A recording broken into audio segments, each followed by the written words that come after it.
कल्पना करो, कुरुक्षेत्र का विशाल मैदान, दो ओर सेनाएं आमने सामने।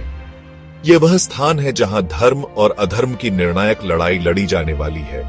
धर्मयुद्ध का शंखनाद हो चुका है। योद्धाओं के शंख बजाने की आवाज से पूरा मैदान गूंज उठा है।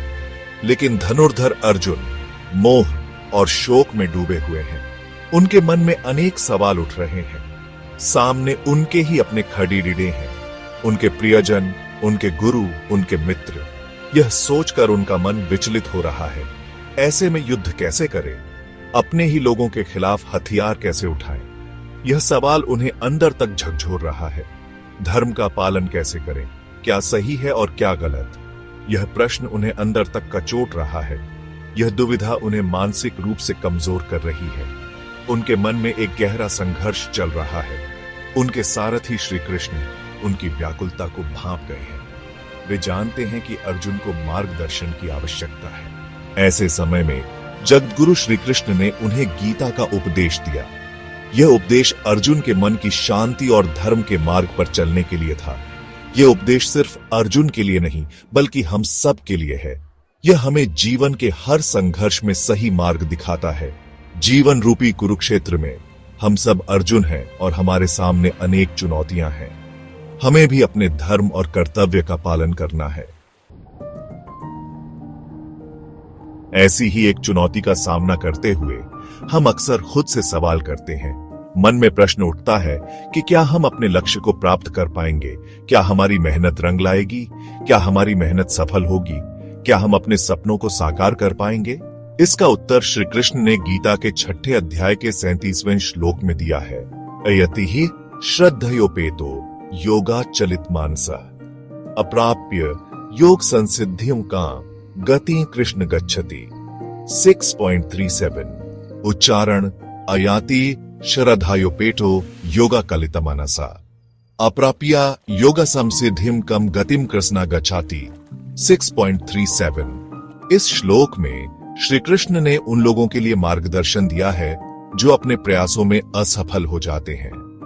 यह हमें सिखाता है कि सच्ची श्रद्धा और योग के प्रति समर्पण से ही हम अपने लक्ष्य को प्राप्त कर सकते हैं। श्री कृष्ण कहते हैं, हे अर्जुन, जो व्यक्ति श्रद्धा से युक्त है लेकिन उसका मन स्थिर नहीं है, वह योग से भटक जाता है। योग की सिद्धि प्राप्त न कर पाने पर वह किस गति को प्राप्त होगा?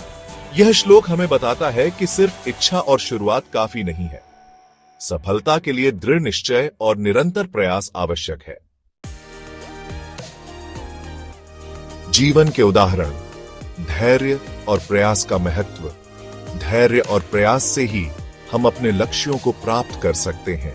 एक छोटा बच्चा जब साइकिल चलाना सीखता है तो वह बार बार गिरता है। हर बार गिरने पर उसे चोट लगती है, लेकिन वह हार नहीं मानता। लेकिन क्या वह हार मान लेता है? नहीं, वह फिर से उठता है और प्रयास करता है। वह अपने धैर्य और प्रयास से सीखता है। हर बार गिरने के बाद वह और मजबूत बनता है। अंततः वह सफल होता है। उसकी मेहनत और धैर्य रंग लाते हैं। इसी प्रकार एक किसान कड़ी ही धूप में कठोर परिश्रम करता है। वह जानता है कि उसकी मेहनत का फल उसे एक दिन अवश्य मिलेगा। उसे फसल कब मिलेगी यह निश्चित नहीं होता, लेकिन वह अपने काम में लगा रहता है। लेकिन क्या वह निराश होकर बैठ जाता है? नहीं, वह धैर्य और विश्वास के साथ अपना काम करता रहता है। वह जानता है कि उसकी मेहनत और धैर्य का फल उसे अवश्य मिलेगा। यही धैर्य और प्रयास का महत्व है। योगाभ्यास भी ऐसा ही है। शुरुआत में आसन कठिन लग सकते हैं, लेकिन नियमित अभ्यास और धैर्य से हम सिद्धि प्राप्त कर सकते हैं। योग में भी धैर्य और प्रयास से ही सफलता मिलती है। यही जीवन का सत्य है। श्री कृष्ण का आशीर्वाद, सच्चे प्रयासों की सफलता। श्री कृष्ण हमें आश्वस्त करते हैं कि जो व्यक्ति सच्चे मन से प्रयास करता है उसे सफलता अवश्य मिलती है। इसलिए आइए हम सब श्री कृष्ण के बताए मार्ग पर चलें। श्रद्धा और धैर्य के साथ अपने लक्ष्य की ओर बढ़ते रहे। सच्चा प्रयास कभी निष्फल नहीं होता।